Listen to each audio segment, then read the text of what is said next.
Olá, muito obrigado por nos receber em sua casa e participar conosco do Começo de Conversa, um programa de entrevistas diferente, um bate-papo franco, aberto, sem censura. Nosso convidado de hoje dedica a vida a servir e proferir a palavra sagrada.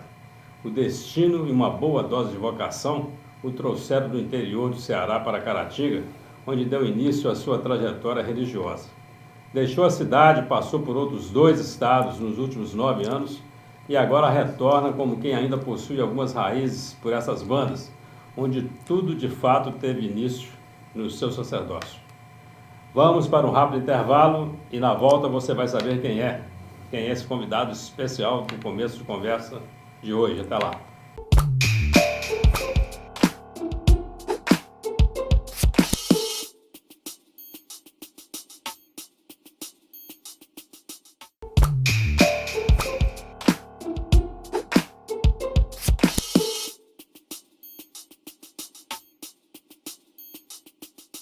No ar, o Começo de Conversa, aqui pela UNEC TV e também retransmitido pela TV Sistec.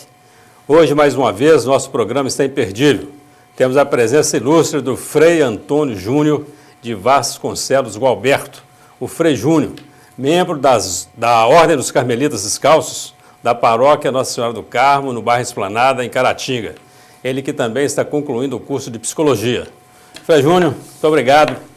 Prazer muito grande recebê-lo aqui nos estúdios da UNEC TV, no nosso Começo de Conversa, que também é retransmitido pela TV Sistec. Prazer meu, né? E achei interessante quando convidados disseram uma personalidade. Eu achei jocoso, bonito o nome, uma personalidade. Obrigado pelo carinho do convite. Isso é uma personalidade muito querida, viu? Obrigado. Bom, obrigado. Frei Júnior, eu posso chamá-lo assim, né? Sim, sim. Mas já sei que já foi chamado de Antônio, de Gualberto, depende por onde o senhor passa, né? Rio era uma coisa, em Alagoas, quando estive também agora, o Antônio. Mas aqui, Frei Júnior. A última parada sua foi Alagoas. Isso.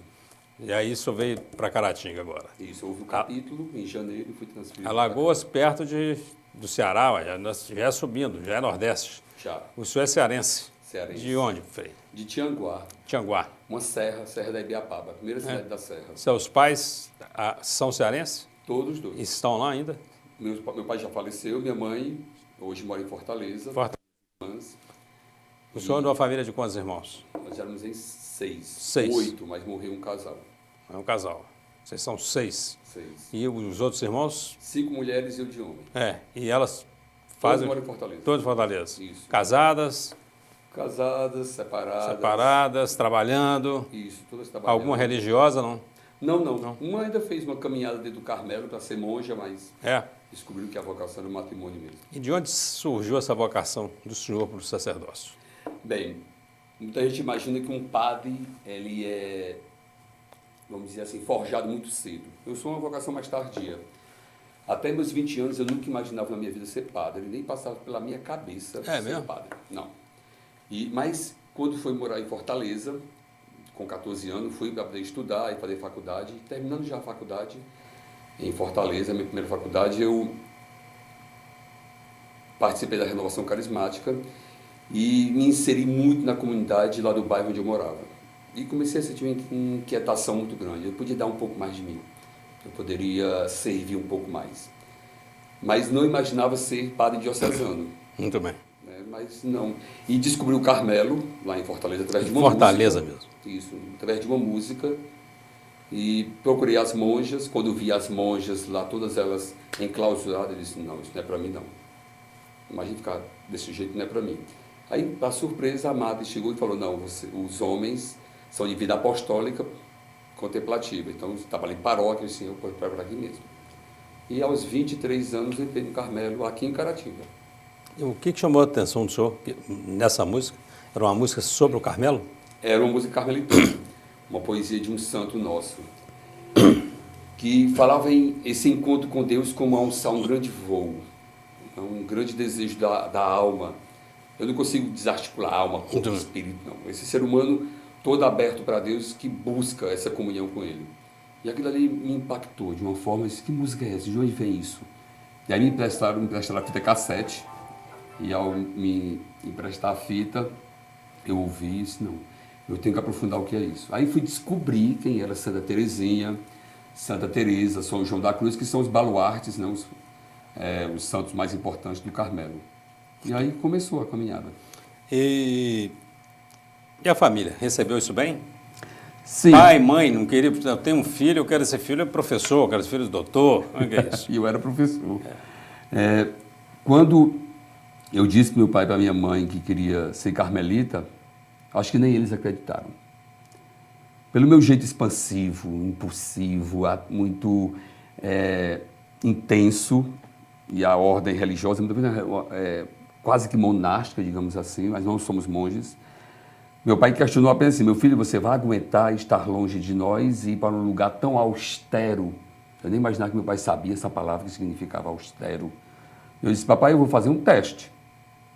Se não der certo, a casa você volta que a casa é sua.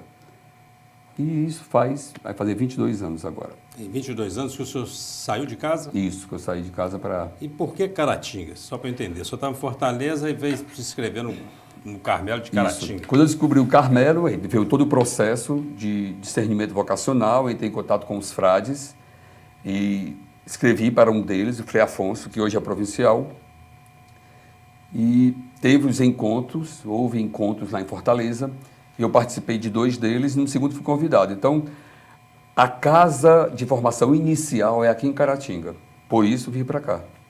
Mas podia ser em São Paulo, ou em Belo Horizonte, ou no Rio de Janeiro, porque a casa de formação inicial começa aqui, uma etapa aqui, outra em Brasília e outra em Piedade de Caratinga. São essas casas que estão do Carmelo no Brasil, não? São quantas? Nós somos 9 casas. 9 casas no Brasil.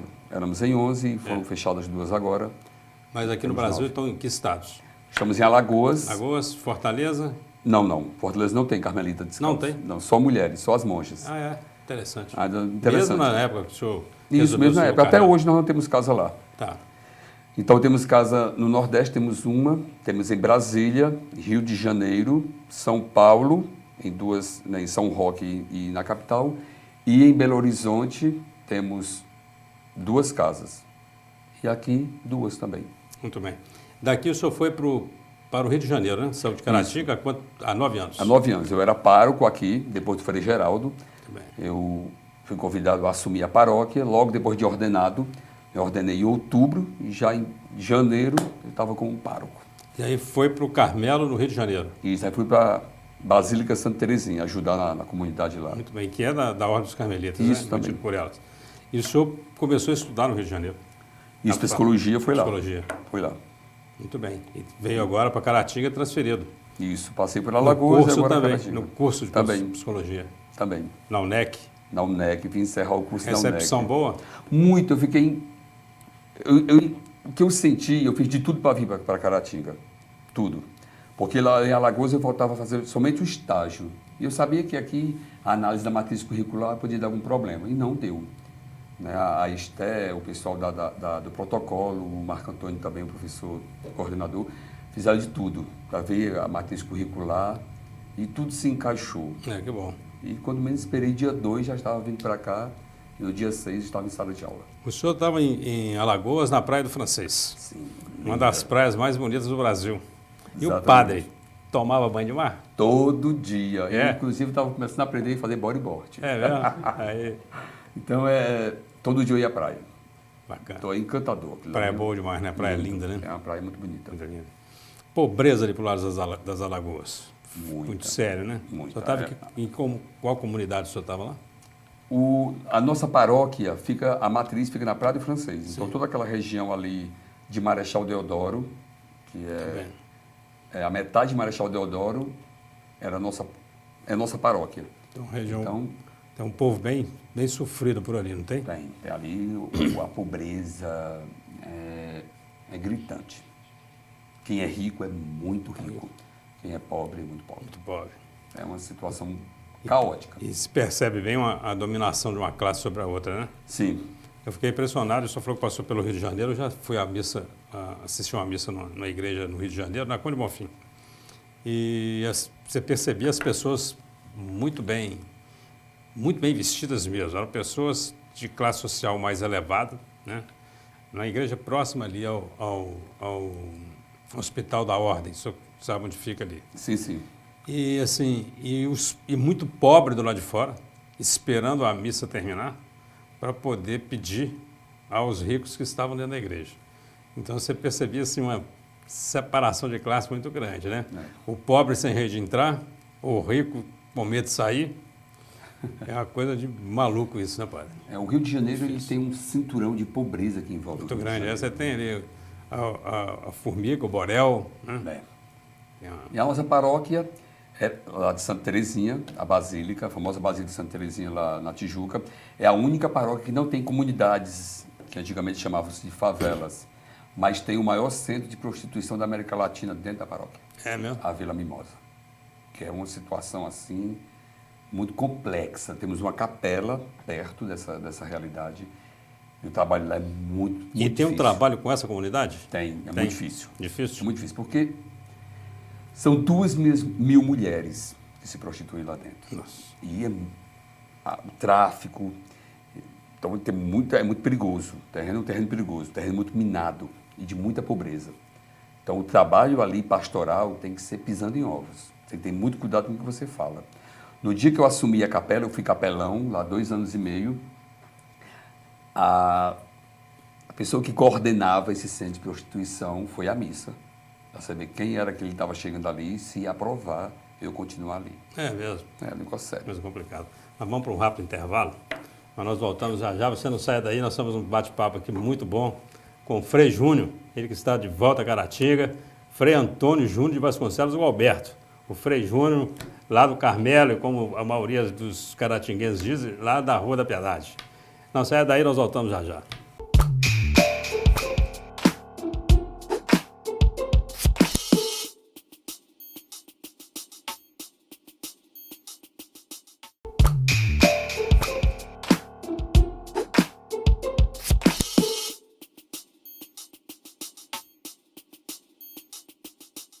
Olá, estamos de volta com o Começo de Conversa.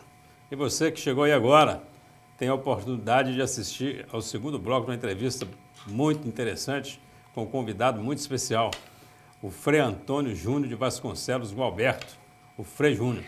Frei Júnior, o senhor nasceu no Ceará, já passou por comunidades do Rio e Alagoas e sei que envolvido sempre com comunidades carentes, com pessoas que têm muitas demandas, né? Que apresentam muitas demandas. O senhor veio o senhor é de origem de uma família pobre? Vocês eram 8 irmãos. Os pais faziam o quê? Viviam com tranquilidade ou teve uma vida difícil? Meus pais começaram a vida do zero, né? E trabalharam muito. Meu pai e a mãe, ambos eram comerciantes. Tinha no ramo de comércio, de atividade, tudo que você puder imaginar, de variedade. Meu pai vendia tudo que você puder imaginar. Ele fazia o possível para atender o cliente. E desde muito cedo, nós começamos a trabalhar com meu pai. Eu trabalhei em comércio desde os 18 anos de idade. Conheço algumas facetas do comércio. E nós tivemos uma vida tranquila no sentido que todos trabalhavam. Meu pai trabalhava muito, minha mãe. Primeira coisa deles, dar estudos para todos os filhos. Então, todos os filhos são formados, mas dificuldades assim... Uma vida de trabalho, mas nada de falar que viveu na miséria? Não. E aí, e como que é conviver com a miséria dos outros, Frei? É difícil. E na sua função, né? Porque assim,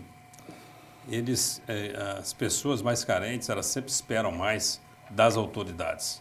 E o padre, querendo ou não, ele é uma autoridade, é o homem da paróquia, quer dizer, é o que fica naquela obrigação de acolher, de ajudar, de cuidar. Eu fico imaginando assim, uma comunidade igual do Rio de Janeiro, que tem todo um lado marginal ainda, é muito complicado, né? De pessoas que mandam, né? Na miséria, porque tem isso, né? Tem o chefe da prostituição, o chefe dos trombadinhas. E aí, o senhor teve algum problema disso, de ter que conversar, de abrir espaço para poder ajudar? Bem, o trabalho de um padre é sempre muito desafiador. Não? Cada realidade que você é chamado a estar, eu creio que o maior testemunho que nós podemos dar e de atender essa demanda, seja pobre, seja rico, é escutar essa pessoa, é estar com ela. E dentro dessa condição de pobreza que assola o nosso país em tantos bolsões de pobreza, eu creio que o trabalho pastoral, o trabalho de um padre, honestamente falando, seria de conscientização dos direitos dessa pessoa. Muitos vão às comunidades nossas paroquiais para obter cesta básica, remédios. Nós tínhamos muito trabalho lá no Rio de Janeiro assim, e iam para ter esses benefícios que nós podíamos dar. Mas também nós não nos cansávamos de atender essa demanda de tomada de consciência política e de direitos que essas pessoas têm. Seja no Rio de Janeiro, aqui em Caratinga também, ou lá em Alagoas, ou em Fortaleza, ou em São Paulo, onde já trabalhei também. De encontrar o seu espaço cidadão, né? Porque Isso. E a pessoa também não entrar naquela de ficar na dependência o tempo todo da caridade dos outros, né? Porque nós sabemos que a aí, política do Brasil é paternalista. com certeza. É uma política de dependência. Cria no eleitor uma dependência, principalmente da pobreza. Né? Tem muita gente que ganha muito dinheiro com a pobreza, Com certeza. com a miséria. No Nordeste, a cultura da seca. Dá dinheiro a muita gente lá. Muitas famílias ganham muito dinheiro com isso. Então, conscientizar essas pessoas desse direito e de tentar libertá-la desses grilhões, dessa escravidão da dependência. Porque o nosso problema não é questão de comida, mas é de justiça social, de divisão de bens. Eu falo isso. Isso é mais ou menos como o racismo, né? Porque o racismo no Brasil é um racismo meio diferente, né? Porque ele está mais ligado à condição econômica do outro. Né? Porque negro bem de vida não sofre o preconceito que sofre o negro pobre, né? E a maioria da população negra é pobre, infelizmente, né? E assim só vai vendo em todos os grupos de exclusão, né? No final das contas, prevalece o poder do dinheiro, uma coisa impressionante, né?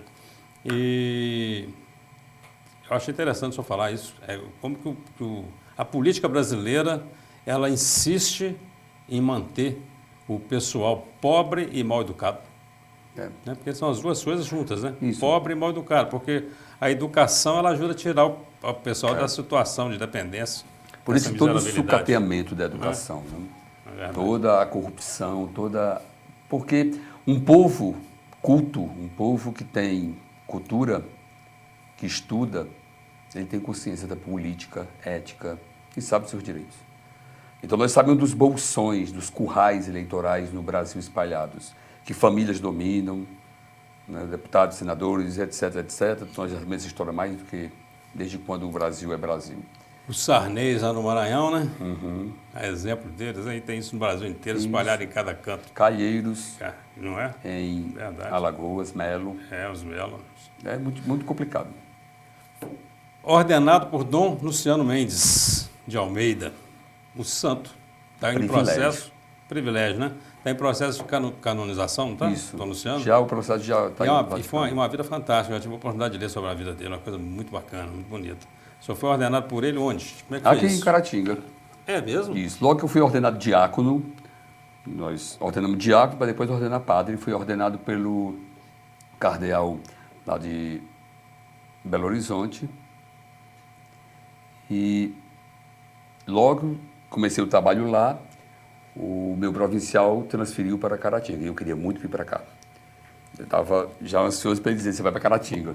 E quando vim, minha ordenação vai ser, eu podia escolher qualquer casa para ser ordenado, qualquer uma de nossas paróquias, até inclusive ser ordenado em Fortaleza, na minha comunidade lá no Parque Rio Branco, comunidade Nossa Senhora das Graças, onde eu fui educado na igreja, digamos assim, onde descobria essa vocação na comunidade. E eu queria Dom Luciano Mendes. Tinha assistido algumas palestras dele e disse, não, tem que ser esse homem. E no dia que eu liguei para ele estava em Mariana, liguei para ele e pedi, Dom Luciano, eu sou Frei Júnior, sou carmelita descalço, o senhor me daria a honra e o privilégio de ordenar-me padre? Ele disse, o quê? Eu não tenho dignidade de ordenar um carmelita. Eu quase desmaio naquela hora assim, que é isso, Dom Luciano? E eu queria fazer muito retiro com o seu clero, tanto que eu fiz o retiro de preparação para a ordenação lá em Mariana com ele. Não foi ele quem pregou, foi outro bispo do Ceará, mas a conversa com ele, a gentileza, o espírito de finura daquele homem era algo encantador. Tanto que a minha ordenação foi algo sublime com ele. E ele veio a Caratinga para isso? Só para a sua ordenação? E não quis que nós buscássemos. É mesmo? Não, vou com o meu motorista, meu carro, não se preocupe. Isso há quantos anos? vai fazer 3 anos, 13 anos, 13 anos, agora em outubro, dia 15 de outubro, dia de Santa Teresa de Ávila, dia do professor. Ele morreu quanto tempo depois? Morreu, acho que 2 anos depois, 2 anos foi 3, depois. uma coisa assim. É.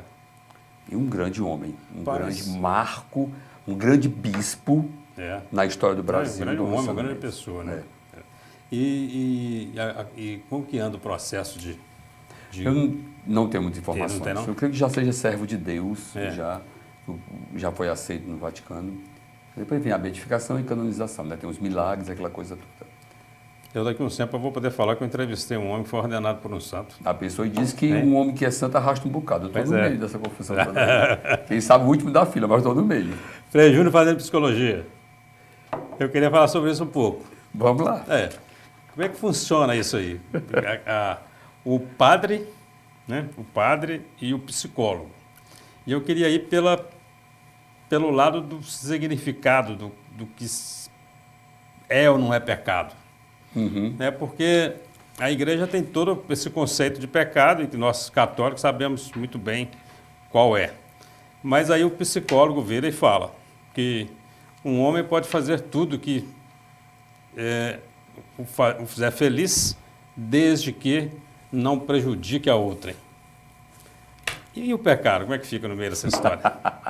Uma pergunta Nós assim. estamos terminando essa pergunta, você vai responder daqui a pouco.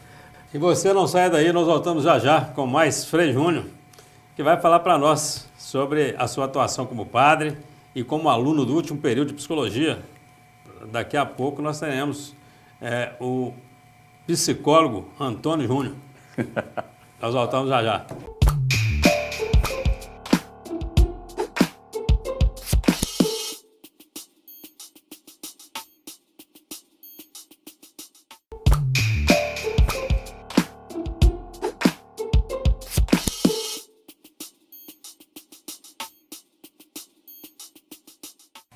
Olá, estamos de volta com o programa Começo de Conversa, hoje recebendo o Frei Antônio Júnior. Nós vamos agora para aquele quadro que a gente chama de Olho no Olho. Você que chegou aí agora vai poder assistir o terceiro e último encontro, uma entrevista sensacional com o nosso querido Frei Júnior. Frei Júnior, a gente falava de pecado, de padre, de sacerdócio e de psicologia. Fala para nós aí, aonde é que o Frei Júnior e o psicólogo Júnior se encontram ou se separam? Bem, eu sempre fui apaixonado pelo ser humano, né? Tanto que eu acho que os cursos que eu fiz me ajudaram muito a me apaixonar cada vez mais. E há 5 anos atrás eu decidi fazer psicologia exatamente para isso, para estar mais perto desse humano. E muita gente pergunta, como é que vai ser? Né? Tinha um médico amigo meu que dizia, eu queria assistir uma sessão sua, você atendendo uma pessoa como psicólogo, sendo padre. Não tenho nenhum problema com isso, nem vou ter medo daquilo que o cliente irá trazer numa sessão psicoterapêutica. A questão do pecado, de Santo Agostinho tem uma frase muito interessante. Ame e tudo te é permitido.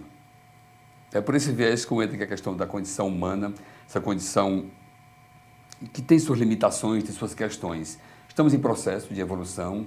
E diante dessa questão de olhar para o outro em sua demanda e saber se aquilo é bom ou não para ele, a própria história dele vai dizer. Então, do humanismo, né, que busca olhar esse ser humano como centro, mas um ser humano aberto ao outro, aberto à transcendência, aberto a essa dinâmica. O pecado não vem interferir dentro dessa questão de atender uma pessoa, mesmo que ela venha com um discurso completamente contra aquilo que eu acredito. É a verdade dela. Eu vou encontrar-me com a verdade do outro que se revela no que ela diz. E é por esse campo que eu vou andar. É por esse campo que eu vou caminhar com aquela pessoa. Quem ama e se ama e ama o outro só faz bem, né? Só faz bem. Fé, o Frei Beto. Frei Júnior, desculpa.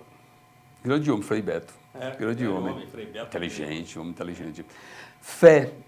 Eu creio que o ser humano, né, foi um dos pontos que eu defendi no meu trabalho de conclusão de curso, sabe mesmo o diálogo entre a psicologia e a espiritualidade. O ser humano é um ser espiritual, não é um ser que tem espiritualidade, ele é espiritualidade. É algo da condição humana que está mediada pela fé, pelo amor, por essa abertura à transcendência que se manifesta de tantas formas.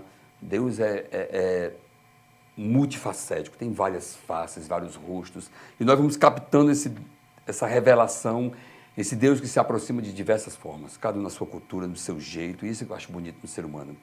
Então a fé exatamente está em acreditar em si, acreditar no outro, acreditar que é possível eu fazer minha vida ser diferente. A psicoterapia ela é gestada em cima disso. O ser humano é capaz de novidade, é capaz de algo grande. Papa Francisco é um agente de transformação? Papa Francisco é dos meus, é nosso. Nunca vi uma pessoa tão humanizada como o Papa Francisco. É um profeta de um novo mundo, um profeta de uma nova realidade, um profeta de uma nova igreja, de uma igreja aberta, principalmente aberta à condição de ser humano.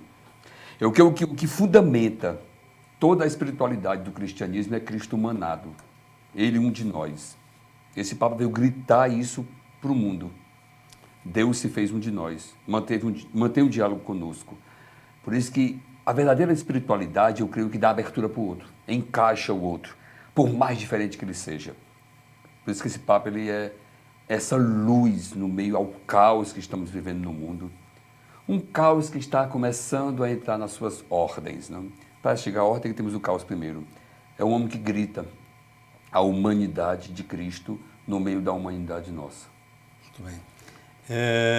Celibato. Eu já entrevistei já tive a oportunidade de conversar com um padre que é sacerdote há muitos e muitos anos, há muitas décadas.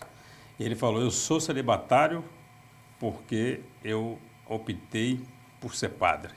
Então eu cumpro essa determinação. Mas se ela não existisse, eu seria padre, seria casado e teria meus filhos. Frei Júnior, se não fosse por obrigação, quebraria o celibato?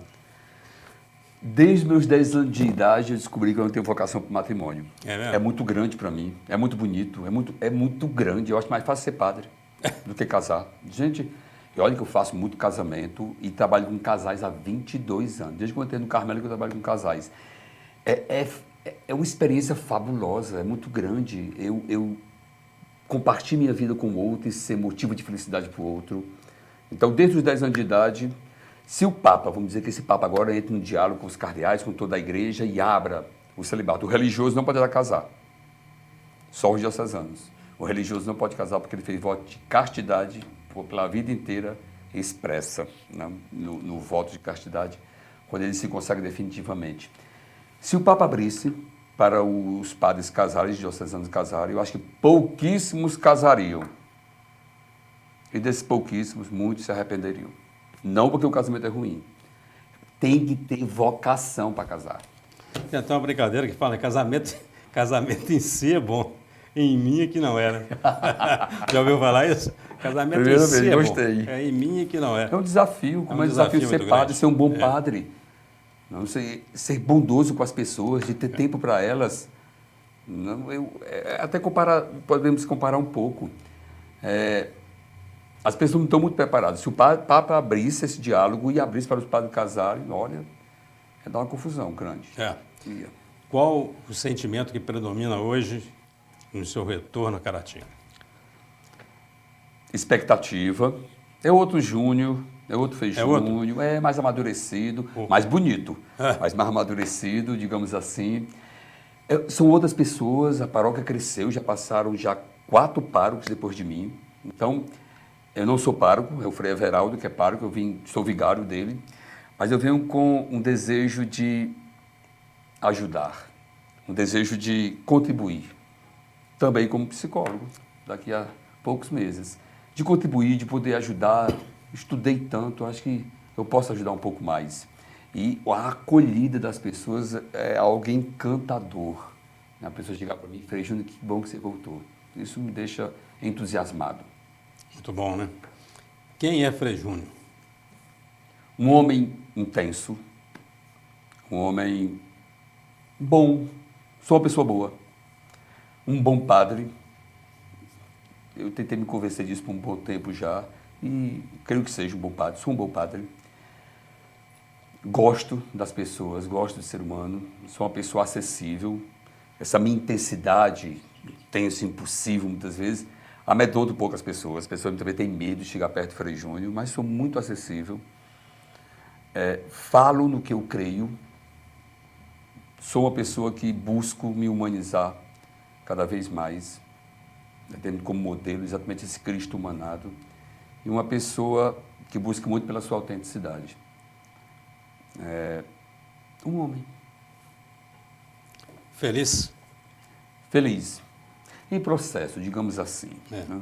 Sempre tem as crises da gente, estou no meio de uma delas, que faz parte. São crises de ressignificados. Uma nova etapa está chegando, terminando a psicologia. Quero atender na clínica. E uma nova etapa, 45 anos, homem de meia idade. Está na hora de pensar, ampliar. Peço a Deus todo dia, amplia a minha consciência. Bacana, vamos aproveitar. Nós estamos, infelizmente, terminando o programa. É uma alegria muito grande recebê-lo aqui. Eu queria que o senhor aproveitasse a câmera aí da UNEC TV e com retransmissão aí pela TV Sistec. Deixa aí sua mensagem, seu recado aí para a população de Caratinga, para os seus amigos, para as pessoas de uma maneira geral, dos que te conhecem, os que vão ter o prazer de conhecê-lo daqui para frente. Eu creio que o prazer maior será meu de poder conhecer as pessoas na paróquia e em Caratinga. Eu me sinto em casa e eu creio que tudo que pudermos fazer para que o bem aconteça, tudo que pudermos fazer para que eu seja motivo de alegria para o outro, motivo de que o outro seja feliz comigo, de poder contribuir que o outro seja bom, eu creio que aí está o caminho da felicidade. Isso não acontece sem o conhecimento de si e sem esse processo de abertura ao outro. Principalmente, derrubar as muralhas que existem entre nós ainda de preconceito, de racismo, de indiferença com o outro, de julgamentos. Se nós não nos unirmos, nós vamos nos matar. Não é? Eu creio isso. Está na hora de nós começarmos a não apenas dar as mãos, mas deixar que os corações se aproximem. Façamos o bem para o outro. Eu creio que o maior legado do Cristo é exatamente isso. Deus, em sua bondade, tocou o humano para ser bom. E já passamos da hora de derrubar a hipocrisia, né, Frei? Na hipocrisia Muito me mata. grande, né? E a sociedade é hipócrita. Não é hipócrita, com certeza. Aqui, muito obrigado por ter presente aqui nos nossos estúdios. Boa sorte aí. Obrigado. Boas-vindas na Caratinga. Boa sorte na sua caminhada. E vamos para a sua formatura daqui nos tempos. Vai ser uma festa. Fica aqui o convite da equipe aqui da produção para o senhor retornar aqui para a gente bater outro papo mais à frente. Será uma honra. Ok? Que eu puder ajudar. Obrigado, Conte Frei comigo. Júnior. E você que está aí nos acompanhando, essa entrevista fantástica com o Frei Júnior. Muito obrigado pela audiência, muito obrigado pela atenção e até o nosso próximo encontro, se Deus quiser.